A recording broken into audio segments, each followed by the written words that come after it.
Hey, welcome back to another My Sales Day podcast. I am delighted you are joining us for another show. Thanks for being here. Maybe in the last few days, something has occurred in your sales life and you've said, I got to work on that skill, or I got to maybe get inspired, or maybe you're just here because you always want ideas on how to be better in the sales game. Those are all good reasons for joining. Thanks for being here. In a moment, you're going to witness my sit down with Jeff Zito. You're going to find his approach to sales very simple, yet very logical and effective.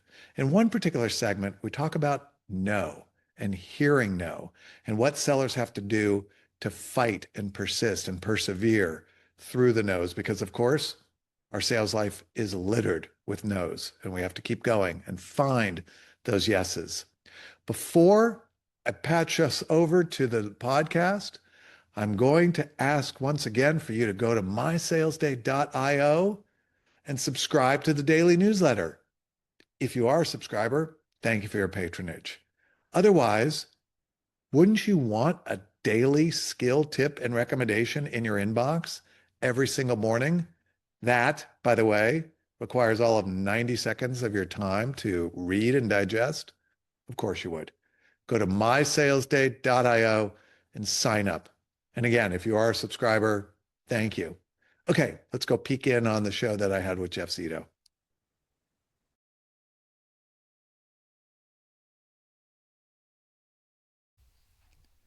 Jeff Zito, welcome to the My Sales Day podcast.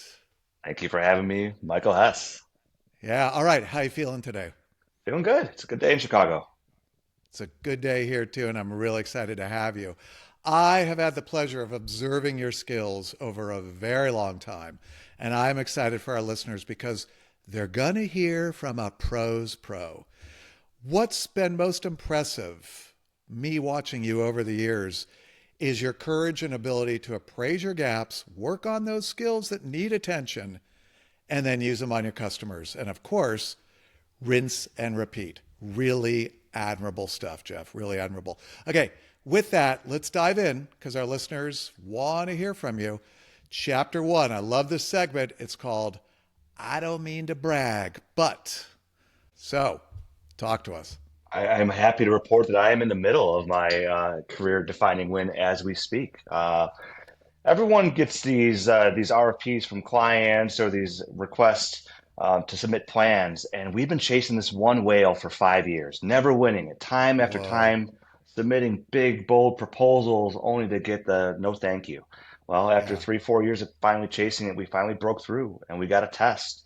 And I'll be darned if we didn't price it right and it performed. And this thing is like a rocket ship right now because we're really truly adding value to not only the buyer but the client they're buying for. So, obviously, perseverance is a huge lesson there, and that is a skill.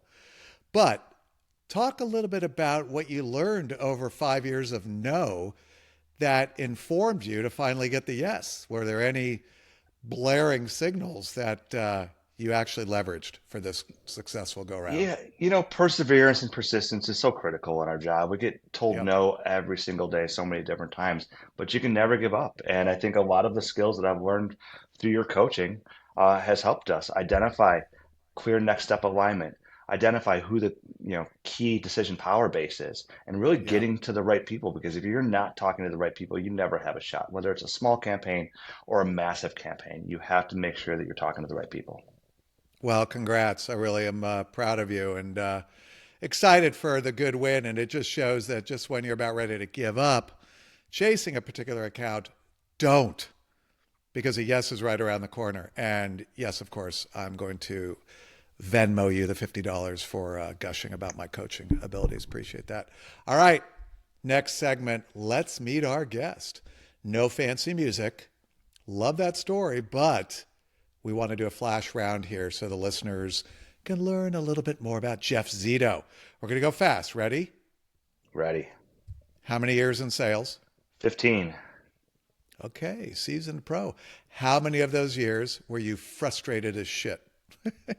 13, definitely 13. There was probably a 2 year window where things were going really well there. I wasn't super frustrated, but a majority of it, yes, very frustrating. Okay, but wait a minute. That doesn't mean that the other years when you were the years that you were frustrated, you didn't have some fulfillment as well, correct? Absolutely. I wouldn't still be doing this. I really do truly love my job and what I do.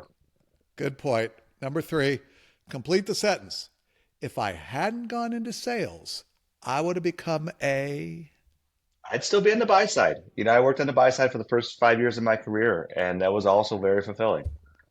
Whoa, I was not expecting that, dude. You are so like the typical warrior seller who just has everything put together and follows the script. I didn't expect the buy side because, man, from my perspective, I look at that as a completely different kind of career. Why? What's It going on worked there? well. I For 5 years, I got to see people sit on the other side of the desk, and I learned from seeing what people were doing right. I learned even more from what they were doing wrong, and it allowed me to get this very unique perspective on things that I still use to this day, whether it's me selling or whether it's some of my sales staff selling.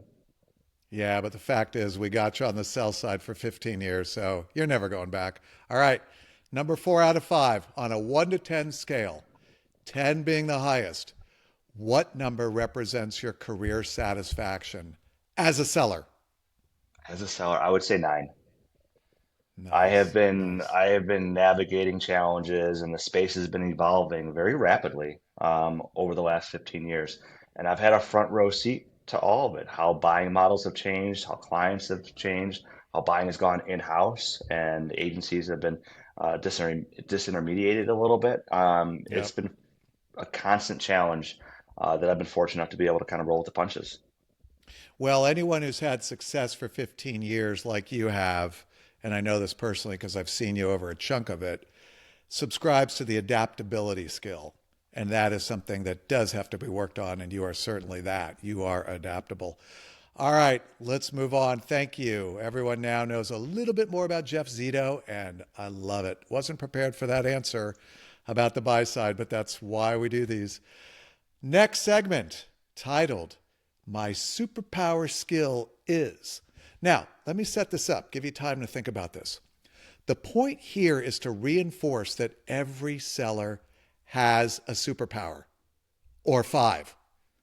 I want our listeners to focus on their fastball, their strength, as much, if not more, than developmental areas. Because obviously, we always talk about what do you need to work on? Where are your gaps, right?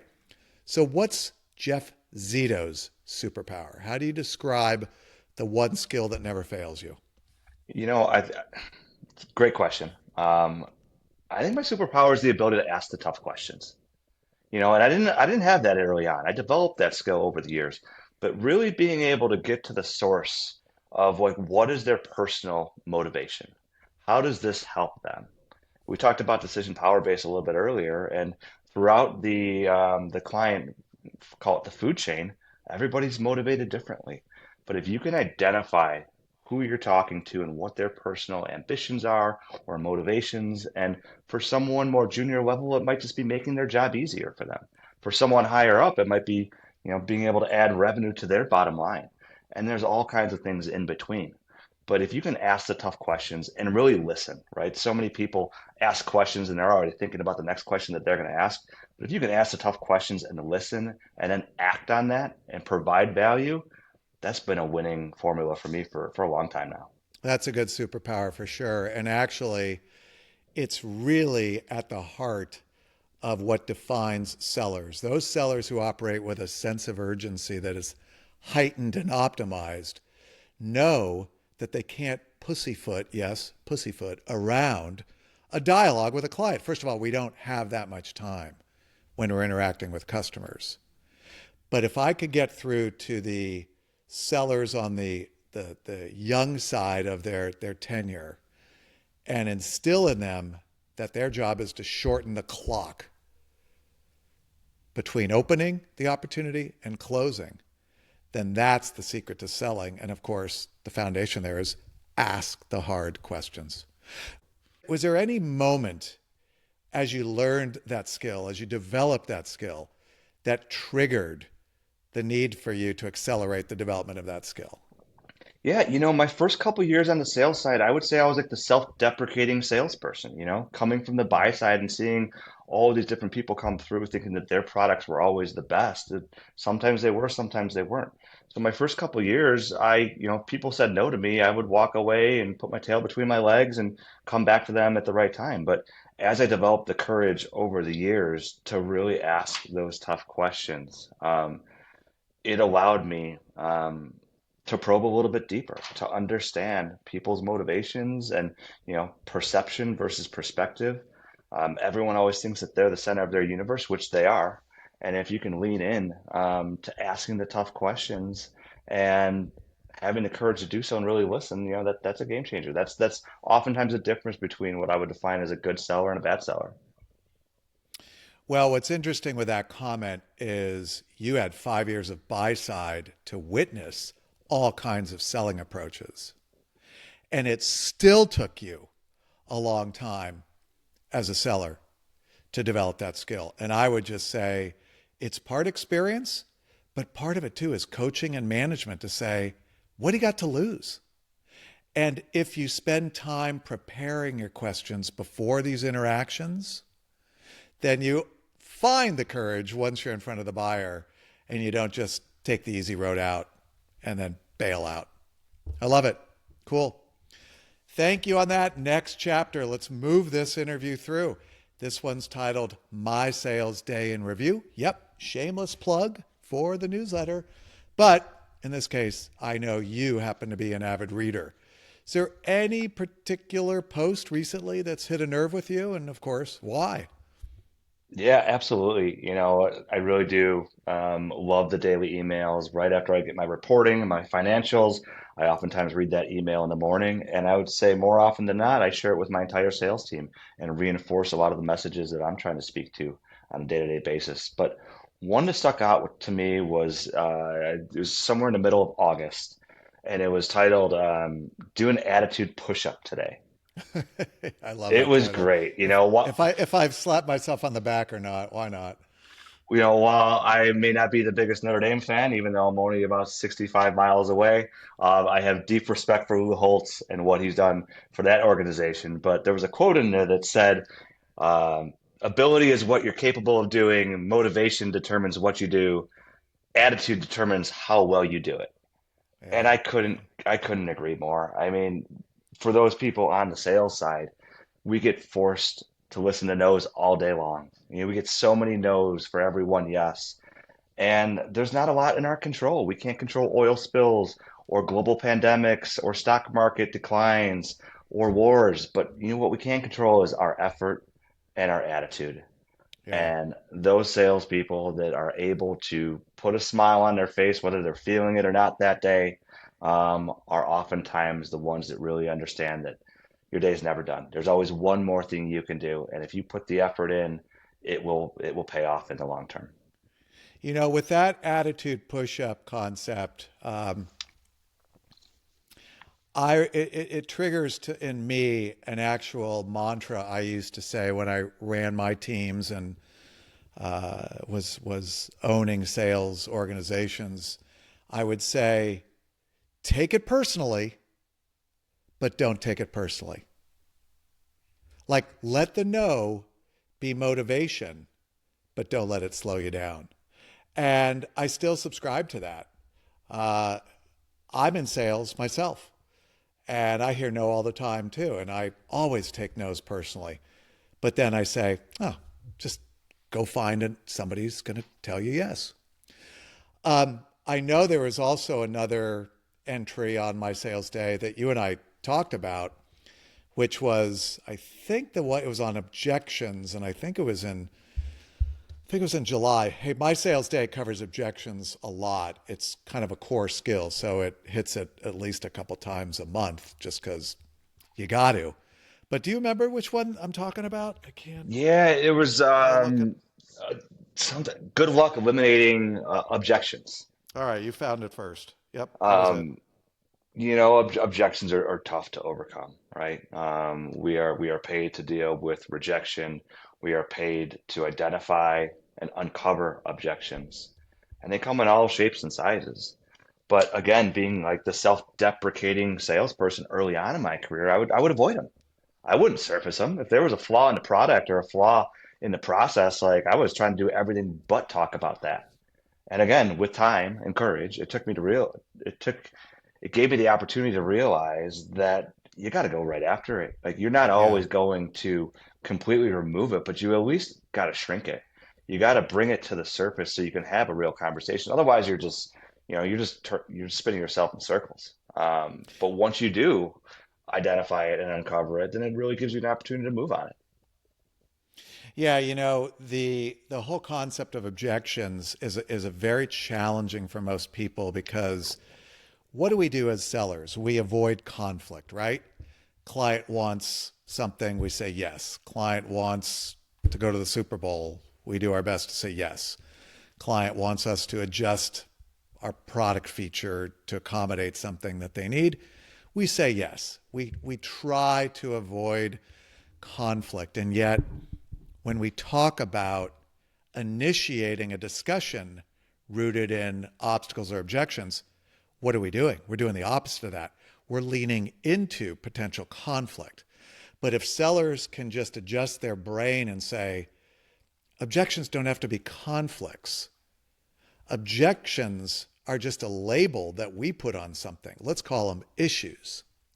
And you had mentioned the buzzword that I often use, which issues or problems or objections, whatever word makes you feel comfortable, they come in different sizes. I've also seen sellers who I've managed and coached come back and say, well, the buyer said XYZ, that we didn't offer this particular feature. And then I come back with, well, is that a problem? Can they buy anyway? And the seller didn't follow up and ask that. They didn't qualify that. Many times the buyer can still buy with all your warts, your blemishes, your scars, because your offering isn't perfect. So find out if these obstacles and objections are big to kill the deal, or they're just small little hills. Is it a mountain, or is it a small little hill that I could walk over? So I that's agree crucial. completely.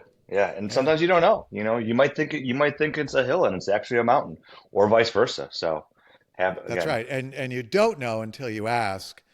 And that gets back to obviously one of the themes of this pod, which is ask the hard question. Hey, Mr. Customer, how big of an issue is that? And then be quiet. agree. Yeah, cool. All right. Next segment. I love this one. The sales life. Listen, in the newsletter, the sales life is a term that's frequently used to describe the various elements of what it takes to perform, obviously at a high level. The sales life is a catch-all phrase. It describes everything from, you know, the seller's perspective and approach to dealing with challenges, how the seller regularly applies habits and skills, and other stuff like attitude and discipline. Like the seller's life is pretty broad. So let's talk about your seller's life. Specifically, what do you like least about selling? Thing I like least about selling is rejection. I think that, you develop your skin gets thicker over years. But the rejection always kind of stings. It doesn't sting as much once you got decades of hearing it. But you know how hard you worked to put in that sale. You know how much prep work you did to qualify the meeting and get the proposal and send it all across. And then hearing a no, like no one likes to be rejected. So that has to still be like one of the things I like the least about sales. But 15 years in, you've obviously transitioned from the sting of the rejection to the mantra, fine, you can tell me no now, but I'm going to get you eventually. You're going to say yes to me eventually. Heck, you led off with your career defining win on a piece of business that took you 5 years. So at what point in those 15 years, for those people who might be listening who have 5 years of experience or 10 years of experience, at what point do you think you transitioned to, I just got to keep going and finding the yes or keep wearing them down? How long Yeah, did it take? I was probably 2 or 3 years into it.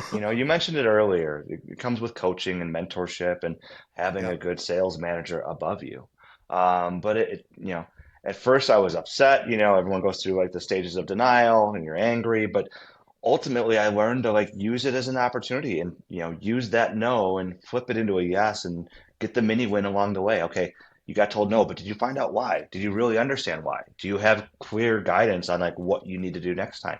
Sometimes you get it, oftentimes you don't. But it really is a trial and error of trying different things and not doing the same thing twice. If you get told no and then you just go and do the same thing the next year, like that's on you. Like it is on us to, again, uncover those objections and figure out why you didn't make the deal. Yeah, the accountability is huge there. And you bring up a good point, which I want to dwell on for a second. When you lose a piece of business, don't just move on to the next opportunity. And this is easy for me to say because I am not actively managing a team right now. And I know what everybody on the team is going to say. Well, I can't get the buyer back on the phone. I can't get the buyer to answer me. I can't get any insight or any kind of revelation from the buyer as to how we fell short. And my response when I was managing was figure it out. In other words, Everybody's you're paid to figure it out. Go get that information. That's it. That's one of the most frustrating things as a sales manager of, hearing the excuses and like, well, everybody's got a boss, don't they? Everybody's got a client somewhere. There's other avenues to explore besides just taking the L and moving on. I really feel that's a key when you do take the L is find out the why, because how am I going to figure out the pieces of the puzzle the next time? Because there's always a next time. There's always another bus. And it might be some time between opportunities and for that particular customer, but you're telling me that that situation isn't duplicated somewhere else down the line? Well, and there's Bullshit. there's an opportunity in everything, right? Like if you can get Yeah. the feedback for why you didn't make the plan, that'll give you the ability to improve the feedback loop and potentially go make changes to your product or your offering so you can identify any potential deficiencies and perhaps next time it goes around, like you're fixed. You have a better product or a better offering. Yeah. Yeah. I got to say I'm just going to pause right here in this podcast to say, boy, you and I are sure boring. There's no conflict here, Jeff. We just agree on everything. Hey, 5 years So of working together will I know, right? Right. Complete our sentences. Hey, what about the turbulence and gyration of the sales life? I do think that being in sales right now these days is just so freaking hard. The headwinds exist, not just in the market with the buyers, they exist inside the organization. I have great empathy for sellers everywhere in all disciplines, at all levels in their career. It's hard. Sales is just hard. And how do you do it? How do you deal with the turbulence and the gyrations of the sales life? Yeah, the harsh reality is that people have more options than ever. They have more choices to make than ever. There's lots of alternatives out there. There's lots of ways to conduct business. Yep. Um, Being able to have the perspective of what's serious and what's real and what's important and what's not is critical. And I have a military background, so I have some of that perspective. I had Yeah. perspective from when I worked on the buy side, and early on I was very stressed out, and I think one of the leaders saw it on my face, and they pulled me to the side. They're like, "Listen, like, tell me what you're stressed out about." And I explained it to them. They're like, "You're not a doctor. You're not a surgeon. You're not working on, saving someone's lives. Like, if you make a mistake, it's fine. People make mistakes. You gotta make mistakes to grow and to learn." And I Yep. accepted that. And now I try to turn the mistakes into opportunities and learn from those. Getting back to the attitude push up, right? Do that attitude push up, get down on the ground on your way down, say, I feel good today and I'm just going to fight through all the crap. Good. Love it. Last segment, Jeff, and then I'm going to let you get back to more conquests. This one's titled, Didn't See That Coming. So, what we're looking for here is any kind of sticky situation that hit you to the point where you're like, whoa, that's a curveball. How'd you deal with it? Is there anything like that ever? Of course, something like that has hit you in your career. Yeah, everybody in sales has a boss somewhere, and your bosses oftentimes like to come in and escort you on meetings, or have you set up meetings for them. And I've always been based here in Chicago, and we have a lot of great clients here in Chicago. And when the city slickers from New York come into town, they want to meet with good big clients. And I set up a meeting one time. It wasn't my direct boss, but he was senior to me. And I didn't do the meeting prep. And I was ready to just show up and throw up, which is a cardinal sin in Yeah. our industry.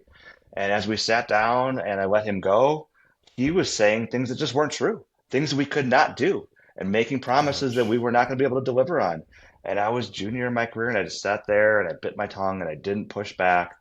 And it was probably one of the largest mistakes I've made in my career. No, it didn't, affect me in the wallet, because, it wasn't like a client that we lost, but it certainly wasn't a client that we won. And I think that the rhetoric that was being talked about in that meeting really affected us down the road, because we didn't work with that client for a long time. And as I walked out of the meeting, I looked at the guy and I'm like, what was that? Like, we can't do any of that. And he said, you know what? It sounded good though. Oh And my God. it Are you took kidding me, me? it took me everything in my power not to suplex the guy, because I just couldn't Totally. believe that that's how some people act. And like, there's a lot of gunslingers in our industry, and I Yeah. would always rather sacrifice a short buck, and be a long-term partner and not damage my reputation. So that was one I certainly did not see coming. Well, that's also a tough one, whether you're 3 years in your career or 5 years. I think at this stage, if that happened to you, you'd kind of, I don't know, what would we do? Kick the guy under the table? I mean, that's a tough one. I Yeah, I know that those types of situations come up, and it just does prove that there's a lot of ad hoc scenarios that we can't prepare for and just be as honest as possible. I'd like to think that both of us, having seen that pitch before, would interrupt and say something gracefully like, I'm not sure we can actually do that. We have to check on that, Mr. Customer, which would be a signal to your peer to shut the hell up. But that's a tough one. yeah. All right. We got to let Jeff Zito go so he can close more deals. But first, I want to remind everyone why you're here. You listened, and maybe you read the My Sales Day newsletter because you are looking for an edge. You're trying to be the best sales pro you can be. Even if it's a small little thing that you picked up, it could make a huge difference in your selling day. Jeff, thank you a ton for joining me and the listeners. It's been a pleasure. And for you and everyone, remember, better habits equal better selling. Thank you, Michael.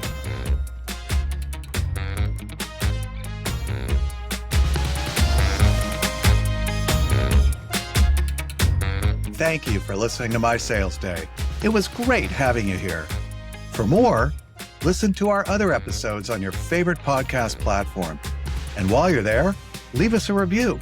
I care what you think. And because I'm a seller like you, I got thick skin, so I can take anything you got. You can also visit mysalesday.io to join our email list and community dedicated to sellers just like you. My Sales Day is a podcast by sellers for sellers. And if you got something out of today's episode, help out a friend by sharing this episode with them. My Sales Day is proudly produced in partnership with Westport Studios. Views and opinions expressed by guests on My Sales Day are their own and may not reflect the views and opinions of their organization. Start your sales day the right way with My Sales Day. I'll see you in our next episode and in the daily newsletter.